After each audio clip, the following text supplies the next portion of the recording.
John Price, or Pricey if you were one of his close friends, anxiously ran a hand through his dark curly locks as he awaited the judge's final decision on his request for a restraining order. The judge looked up from the large stack of papers and over his spectacles with a slight shake of his head. Please, Your Honor, I'm scared for my safety. She's unpredictable. I'm covered in scars from where she stabbed me. Sorry, son, but you won't see your day in court for at least another 3 weeks. I'll probably be dead by then. Pricey went out to do what so many of us do in a crisis and went to bitch with his bros over some beers. She keeps pushing me to get married. I'm not that bloke anymore, but she won't take no for an answer. Did you manage to get her out of your house yet, then? She treats it like it's her place as well as mine. I've tried telling her she can't act like she lives there, but then she starts threatening me with knives. I gotta figure out a way to get this crazy bitch away from me. Don't go home tonight, I reckon. Sounds like she's on one. Yeah, mate, best to stay away. We're worried about you. No, I can't. If I don't, I'm afraid she'll go after me kids. Pricey downed the rest of his beer. Boy then, lads. I'm off. Oi, Pricey, Come on, mate, wait! let's talk about this. Katherine Mary Knight has been called many things. Cannibal, serial killer, monster. But none of these are quite right for her, or even accurate. Perhaps the Butcher of Aberdeen may have been a more appropriate title. She lived for her job at the local abattoir, or slaughterhouse as we would call it here in America, and considered a set of butcher knives she received after a promotion at work to be her most prized possession. She adored those blades, even kept them hanging above her bed just in case she needed them. No, really, that's exactly what she said when her mother-in-law asked why she had the knives in the bedroom. But no matter what you call her, there is no question that Katherine Mary Knight committed the most gruesome murder in Australia's history. She was born October 24th, 1955 to Barbara Rowan and Ken Knight. Barbara had previously been married to Jack Rowan, with whom she had 4 sons. But then she began an adulterous relationship with Ken Knight, a co-worker of Rowan's at the abattoir, causing a massive scandal and dissolving her marriage. She had 4 more children with Knight, 2 boys and twin girls, of whom Katherine was the younger. Ken was a brutally violent man who forced himself sexually on Katherine's mother as many as 10 times a day, right in front of their children even. He would also physically and verbally abuse her, which she gave back with enthusiasm. After Jack Rowan died, 2 of his sons moved in with the new family, only adding to the chaos and violence, with Katherine's claims that they sexually abused her regularly until she was 11 years old. Yes, Katherine Mary Knight has been called many things, although one is hard-pressed to find the word victim among them. Her acts were undeniably horrific, but she, like so many others, fell victim to the violence of her upbringing, unconsciously perpetuating the cycle of pain we so often see present in violent criminals all over the world. Welcome to Dead Time Stories.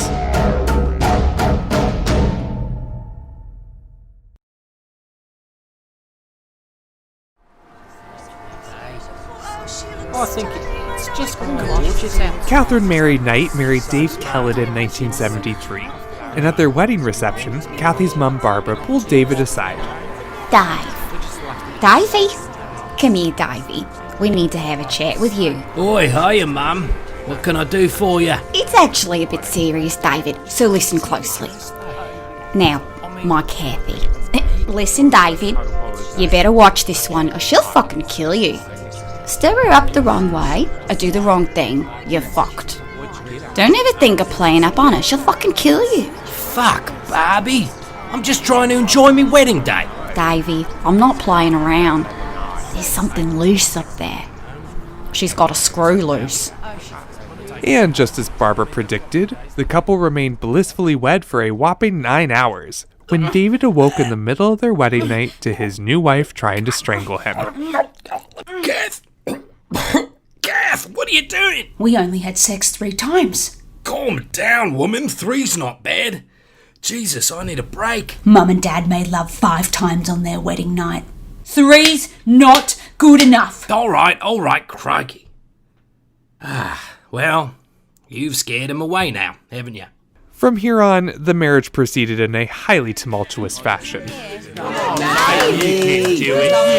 The crowd cheered Dave on as he aimed his final dart at a bullseye.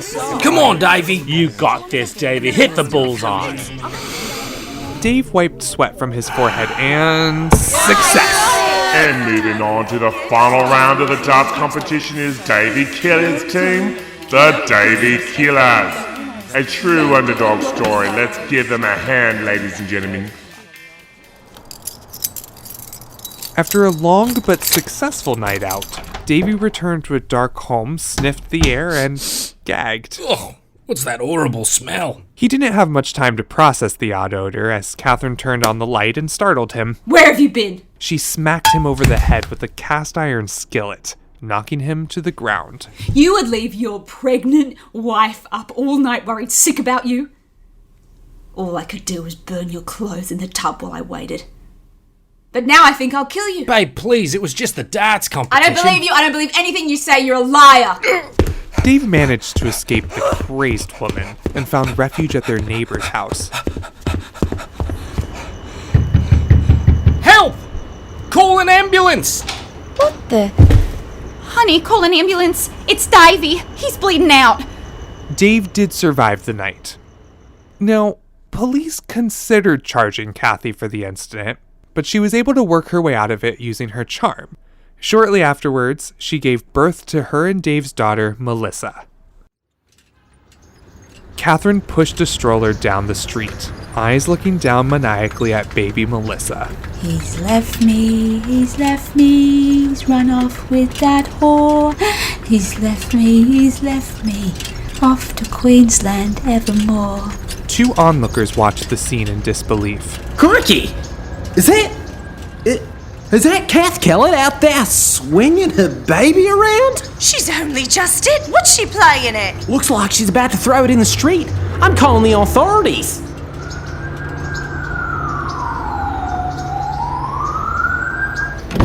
Alright, man, you're gonna have to come with us. Some time in St. Elmo's would do you good.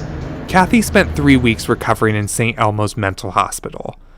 And almost immediately after she was released, a man they call Old Ted quietly foraged by a set of train tracks, stopping when he heard a sudden soft cry.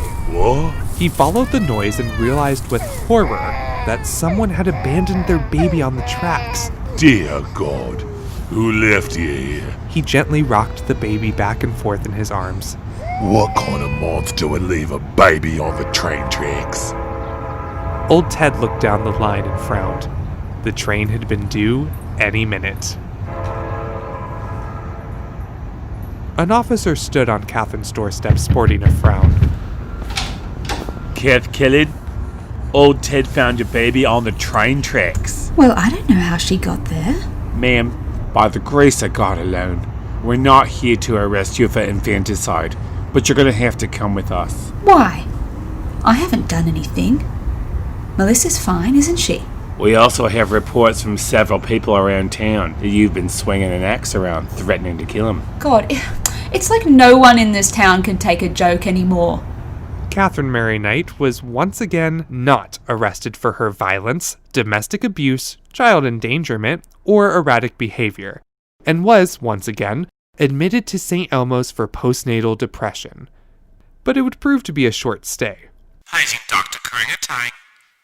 Paging Dr. Katherine walked up to the hospital's reception desk and smiled down at the nurse working behind it. Hello.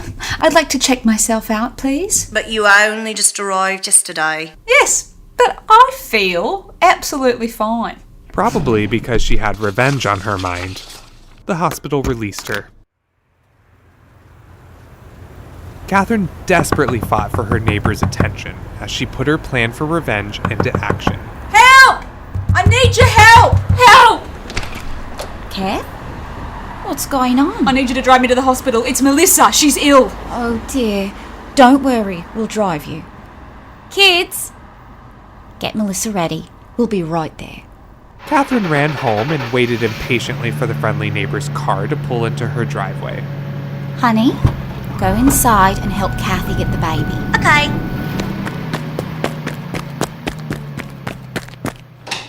The sweet, innocent girl walked into Katherine's home and looked around. It seemed ominous and abandoned. Kathy, do you need help with Melissa? Yeah, in here. The girl walked towards the sound of Katherine's voice and opened the squeaky bedroom door. Katherine turned on her with a freshly sharpened knife in hand.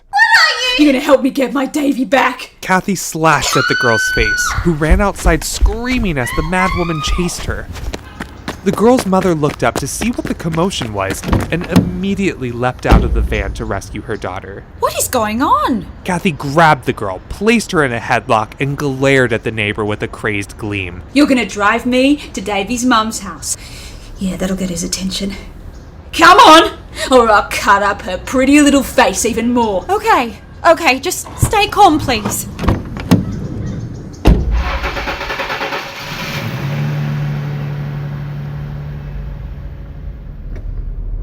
It was silent in the car as they drove through Aberdeen. They were approaching the edge of town when the neighbor's son started hyperventilating. Kath, we've got to pull over. No, keep driving. Kath, he's got asthma. We've got to let him out. He could die. Fine, make it quick. The son jumped from the car and his mother attempted to ease his pain. Kathy stared out the window impatiently, then spotted a nearby mechanic and sat up. He's the one who fixed Davy's car. Katherine approached the unsuspecting mechanic with a metal rod and tried to beat him with it. It's your fault Davy left me. I'll get you. I'll get all of you. Naturally, somebody called the police, and when they arrived, they whacked Kathy with brooms. Yes, brooms, I can't make this shit up. Eventually, with the help of the service station attendant, they disarmed Katherine and took her away. And yet, Katherine Mary Knight avoided any criminal charges and was shipped off to another mental institution. Even more unbelievable, when her husband Dave heard about the events, he left the woman he'd been living with in Queensland and moved with his mother down to Aberdeen to support Kathy. Kathy silently walked out of the mental hospital and stepped into Dave's mom's car. Dave drove on in silence with his mother in the back seat. Where are we going? We're going to your mum's, love, to pick up baby Melissa. Fine. When they arrived at the home of Katherine's parents, she got out of the car to grab Melissa. Dave quietly drummed the steering wheel, totally unaware of his mother-in-law aggressively approaching. He caught sight of her and turned with a smile. Hiya, Barbie, how are you? Without a word, Barbara started strangling him. He croaked as his own mother panicked in the back seat. Katherine and her father came outside, Melissa in her grandfather's arms. Katherine rushed over to the strange scene. Oi, Bob, what are you doing? Mom, stop that! Stop it! Katherine punched the side of her mother's head, knocking her out and leaving her on the ground. Dave gasped for air and rubbed his neck, still in shock from everything, as Katherine took the baby from her father and slammed the car door shut in his face. Let's go. I said let's go.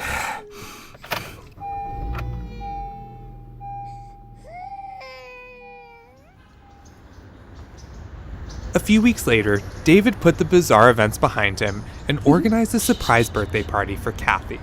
She was the happiest most people had ever seen her. Friends and neighbors waited as quietly as one can during a surprise party, as Dave led a blindfolded Kathy into their backyard. Davy, what's the surprise about? You'll see. Just keep the blindfold on. Surprise! Oh, Davy. You tell me. Thank you. I feel like a princess. Let's have a toast. To Kath! To Kath! Of course, the joyous occasion couldn't last, and one night, Dave's sister Sandy awoke to the sound of Melissa crying. What is that noise? Sandy followed the noise to the bathroom. She peered through the crack in the door and gasped as she witnessed Kathy holding baby Melissa under the hot water. Don't you dare do that again, Melissa. Horrified, Sandy ran to find Dave. Davey, I just saw Kathy holding Melissa under the hot tub in the bath. The poor thing is screaming. Sandy, please. promise me. Promise me you won't say anything to her about this tonight. Davey, what do you mean? Sandy, if you say anything to her tonight, she'll kill you in your sleep. And she'll probably kill me too. Around this time, Dave and Kathy settled into a routine. Kathy was in hog heaven slaughtering pigs at the abattoir, while Dave was away driving furniture trucks for long stretches at a time. Maybe sometimes for too long. One day, Dave returned home from one of his long truck drives and was genuinely excited to see Kathy. Kathy, I'm home. I've missed you. He craned his neck as he tried to make out the strange fumbling noise coming from the bedroom. When he pushed the door open, he found Katherine in bed with another man. Oh, for Christ's sake, I'll leave for a week. No, Davey. It's not what it looks like. I'm sorry. I love you. Get the fuck out of here, mate. This doesn't concern you. Are you fucking kidding me, Kathy? I just miss you so much, Davey. You're never home. What a load of bullcrap, Kath. No, Davey, I mean it. Please, just give me another chance, just one. Bloody hell, Kath. Let's have another baby, Davey. Please. Just give me a chance to fix it. So they did. But we all know a new baby doesn't fix anything for long. And while Kathy's job at the slaughterhouse did help provide an outlet for her bloodlust and violent tendencies, she still fell victim to her jealous and hypocritical rages. One night, she mounted a sleeping Dave's chest and held a knife to his throat. See how easy it is, Davey? What? Kathy? Is it true that truckers have women in every town? I don't know. Not me, Kath. Maybe others, but not me. You've got another woman, haven't you? I know you've got one.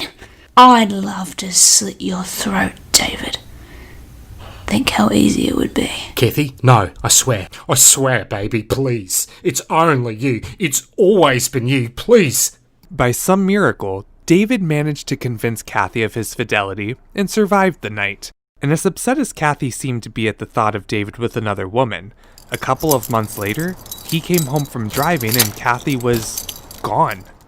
She, along with their 2 kids and everything in the house, had cleared out and moved back in with her parents in Aberdeen. That was 1984, and by 1986, Kathy had met Dave Saunders, her next victim.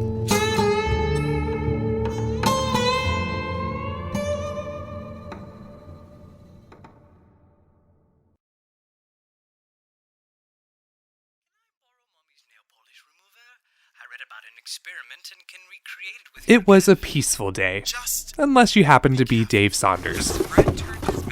He faced off against Katherine Knight from across the living room, and yet another squabble. I can't take it anymore, kid. Every time you bring me back, you kick me out in 2 weeks' time. I can't trust you when you're not here, Davey. You keep that apartment for other women, don't you? I keep it because you keep kicking me out.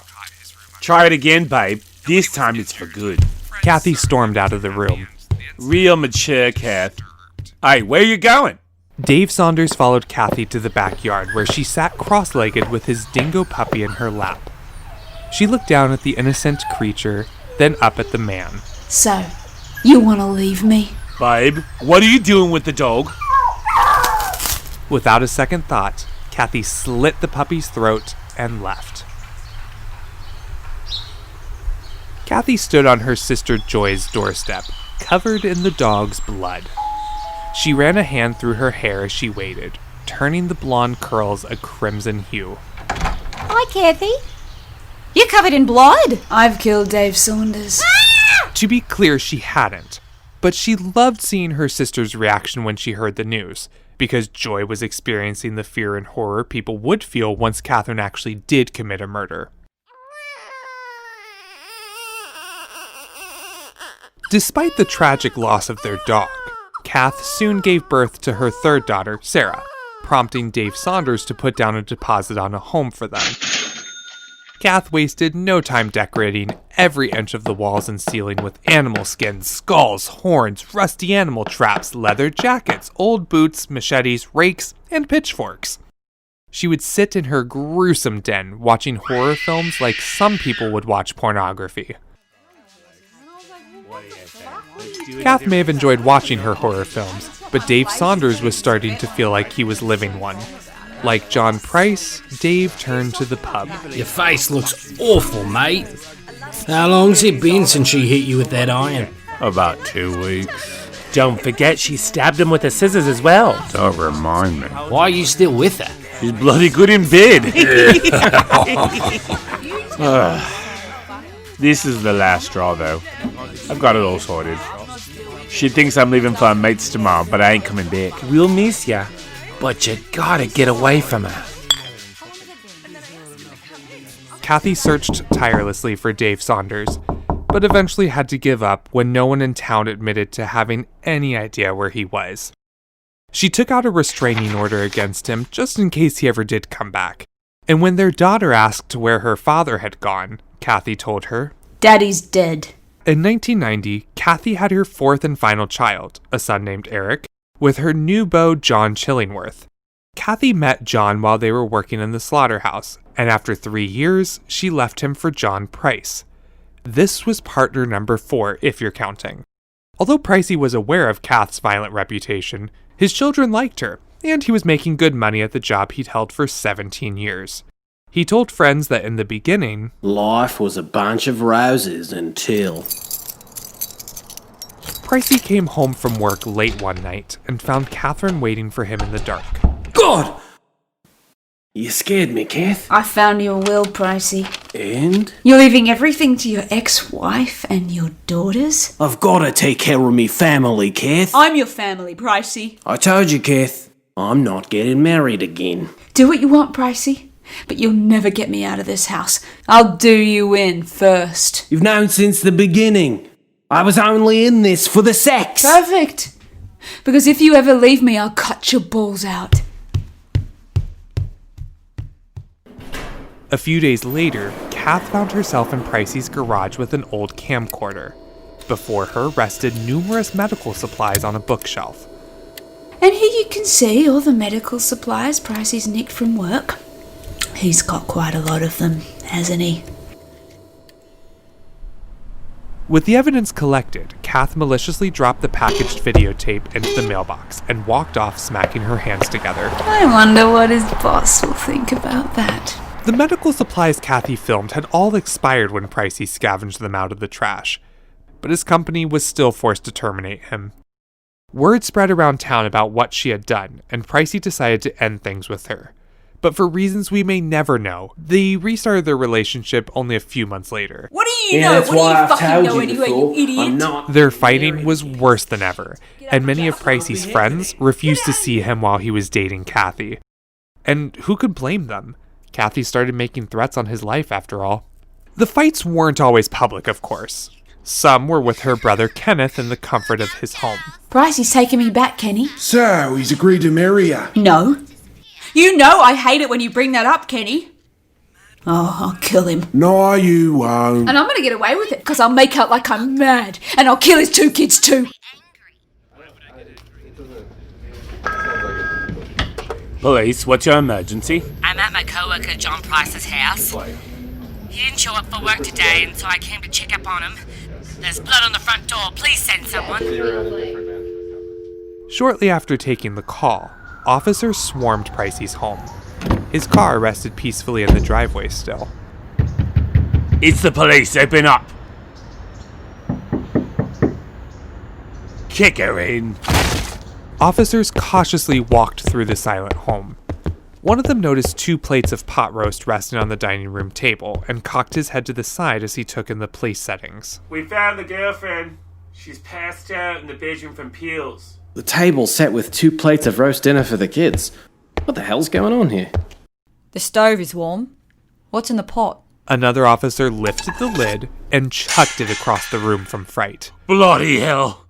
The poor bloke's head is in there. They backed away from Pricey's remains and bumped into something slimy. What the? He ran a gloved hand over the surface and flinched. It's his bloody skin. John Price's skin hung in one full clean piece, including his head and face, from a meat hook in the kitchen doorway. The officers continued farther into the house and found John's skinless body arranged in his armchair, the legs crossed, with one hand draped over an empty soda bottle. The officers on the case have said that the way Katherine arranged his body was as if to convey her disdain for the dead man. What the police officers found that day was far beyond what any of them had the capacity to process psychologically. All of them underwent emotional counseling of some sort, with the lead investigator suffering an emotional breakdown after what he saw in the little house on St. Andrew Street. On John Price's final night on Earth, Kathy had come home late. What have you got to say for yourself?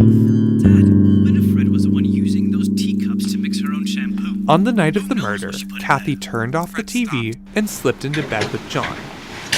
Pricey. She gave him a little shake. Pricey, I've got new lingerie just for you. This certainly got him up.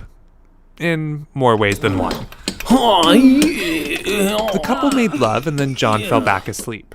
Frustrated, Kathy grabbed a butcher knife and stabbed him with it. Bloody hell, woman! Pricey jetted away from the mad woman as she chased him around the house. With a lot of effort, he managed to get to the front door and open it, but Kathy, being right on his tail, pulled him back inside and stabbed him at least 37 more times. Several of these wounded Pricey's vital organs. Katherine left Pricey in the hallway as she drove to the neighboring town and withdrew $1,000 from his bank account. When she returned, she expertly skinned the man, hung it from the hook, decapitated what was left, and cooked other bits and pieces. She placed his meat on plates with baked potato, pumpkin, zucchini, cabbage, yellow squash, and gravy. To finish it off, she placed name cards with his children's names printed on them next to the plates. When Kathy had recovered from her overdose, she stood trial for the murder of Pricey. And of course, she claimed to not remember a thing. We now present the examination of Miss Katherine Mary Knight. Do you recall Mr. Price being in the bed? I can't remember anything. Do you recall yourself going to bed? Faintly. Do you remember stabbing Mr. Price 6 months earlier? Yes. What happened on that occasion? He was on the phone, angry. He got off the phone and started on me. I was washing up. It could have been a fork, a spoon, anything in my hand. It was a knife that you cut your meal with, and I aimed it at him and I got him. He was closer than I thought. Over the next few days, the judge carefully examined what information he was given. From a review of this prisoner's history, I am satisfied beyond reasonable doubt that she was prone to cruelty and anxious to present herself as an innocent victim, whereas in fact she was not and frequently a serious aggressor.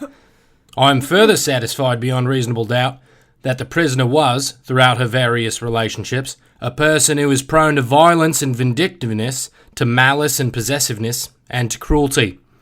I am satisfied that the prisoner had many violent relationships that included the use by her of knives and cutting instruments, and that her vindictive and violent behaviour was frequently in the nature of a payback. Shortly after, Katherine's daughter Natasha took the stand. The prisoner made comments to you about Mr. Price when they separated 16 months ago. Is that correct? Yes. And what was the nature of these statements? Well, she really wanted Pricey to take her back, but she told me that if he did, that this time it would be to the death. Did she ever tell you anything else about Mr. Price? She told me that if she killed Pricey, that she'd kill herself after. Did you spend time with the prisoner the night of the murder? Yes. Was there anything strange or unusual about the prisoner's behaviour that evening? Objection! Leading the witness. Granted. Describe the events of that evening. She came round at T. Joy's house asking for the old camcorder that no one had used in over a year. She was recording us saying weird stuff like, I love my children and I hope to see them again, and to not forget about the old wicker prem that belonged to Grandma, that it was rightfully ours. Almost like she was making a will. Objection! Granted. I caution you to tread lightly, sir. Sorry, Your Honour. What happened next, Miss Knight? She told us she wanted to take us all out to dinner, even Aunt T. Joy. We kept asking her why, and all she would say was, I want it to be special. Not right. Being special? No, I don't know. Kept asking her what she wanted to be special, but she wouldn't say. She was really worrying me, all of us.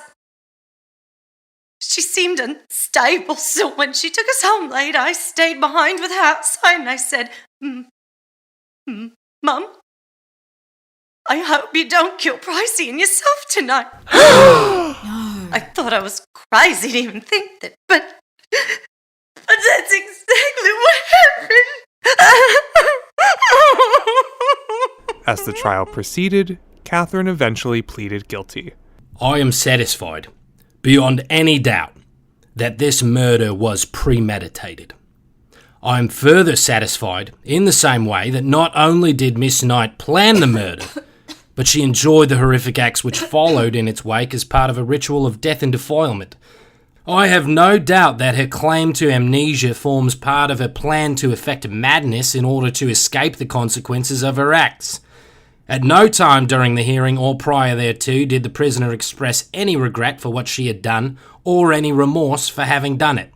In addition, the prisoner's history of violence, together with a flawed personality, caused me to conclude she is without a doubt a very dangerous person and likely to commit further acts of serious violence, including even murder against those who cross her. A crime of their kind committed by the prisoner calls for the maximum penalty the law empowers the court to impose. Katherine Mary Knight was the first woman in Australia's history to be given a life sentence with no chance of parole. When asked how she likes being in prison, she has said, "It's not so bad. I feel safe here." I would say that's very convenient, because we also feel safer with you in there, Kathy. There's no doubt that it is best for everyone that Katherine Mary Knight spends the rest of her life in prison. As tragic and horrific as this murder was, what's almost more tragic is how many times Katherine faced no penalty for her actions, served no prison time, and was given no resources or opportunity for rehabilitation in her life before it was far, far too late. Her partner's claims of violence were ignored by law enforcement, as they so often are with both male and female victims, and her escalating pattern of violence was not considered serious enough to be addressed. Katherine Mary Knight is a perfect example of how violence will not just go away if it's ignored, and so many violent offenders come from violent homes and childhoods.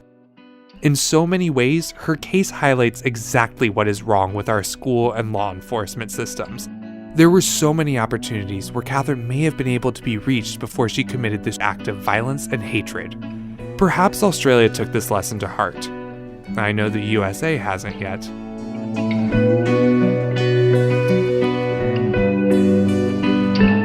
A Pricey Dinner was written by Grace Farron and produced by me, Skylar Fastenal.